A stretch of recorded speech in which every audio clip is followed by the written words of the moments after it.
give you a scenario. Pretend this is your 80-year-old grandmother.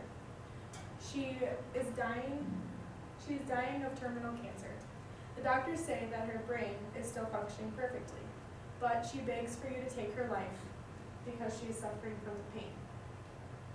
Would you have the doctors assist her in suicide, or would you let nature take its course and allow God to take her life? The decision of euthanasia can or may have already affected some of us. I believe that God has the right to take away someone's life, with the exception of brain-dead patients, rather than doctors and family. Euthanasia should not be practiced unless in extreme circumstances. First, I will discuss the public attitude about euthanasia. Then I will discuss the emotional and psychological well-being of the doctor concerning euthanasia. And lastly, I will discuss how euthanasia is against the will of God. Allowing you to see both sides of the argument is crucial on basing an opinion on such a heavy subject.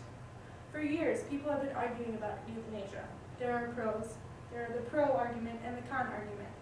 The pro-euthanasia people reflected as they want their loved one to stop suffering. It's not fair that they're in the hospital suffering this terrible disease. And the con-euthanasia people see it as they want the doctor to do everything in their power before even the thought of euthanasia crosses their mind. No doctor has the right to kill a terminally ill patient. Bobby Farsides defines in June of 1998 issue of palliative care a euthanasia-free zone that palliative care is active care of patients whose disease is not responsive to treatment. Palliative care doctors mostly work in hospice, which is they comfort the patient and provide medicine to them for the last stages of life. Doctors are trained to know how to save human life, and mercy killing is not acceptable. Doctors are with the patients every single day. They know their treatments, what their disease is, and mercy killing is the act of killing someone out of pity. Doctors have no right to do that. Their emotional state should not be affected by a person's life. Doctors need to also rule out clinical depression. While people are in the stages of their last days, people's perceptions may be altered. Brain-dead patients, however, have no hope due to the fact that they may be living on life support and a machine is controlling their life.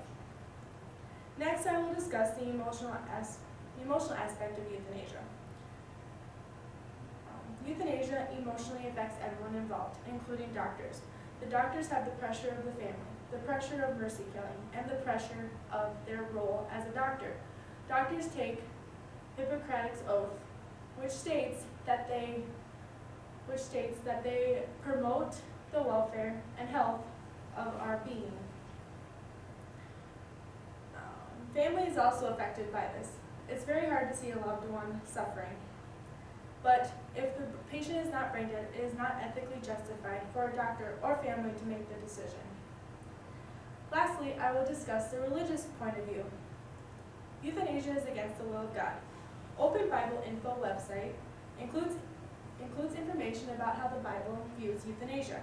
Ecclesiastes 8:8 states, "No man has the power over death." Ecclesiastes 7:17 states, "Why should you die before your time?"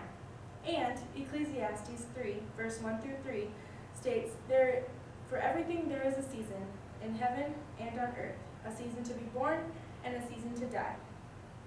Not only does the Bible state that God has everything under control, but God puts hard times in your life to draw him closer to you. He tests your faith. Suffering draws us closer to God. We are God's children, and in times of hardship, he wants us to pray to him. He wants us to love him, trust him, and fear him. Euthanasia is a very difficult decision, but you just have to trust that God knows what he's doing. Euthanasia should not be practiced unless in extreme circumstances, such as declared brain-dead patients. Today I have discussed with you the public attitudes towards euthanasia, the emotional and psychological well-being of the doctor, and how euthanasia is against the will of God. So back to your grandmother. Do you think that it is right for the doctor to kill her just to end her suffering? Or do you suppose that for every minute and every day, there is a reason why she's here? There is a reason for everything. and maybe it's God's decision to decide when she gets taken home to heaven.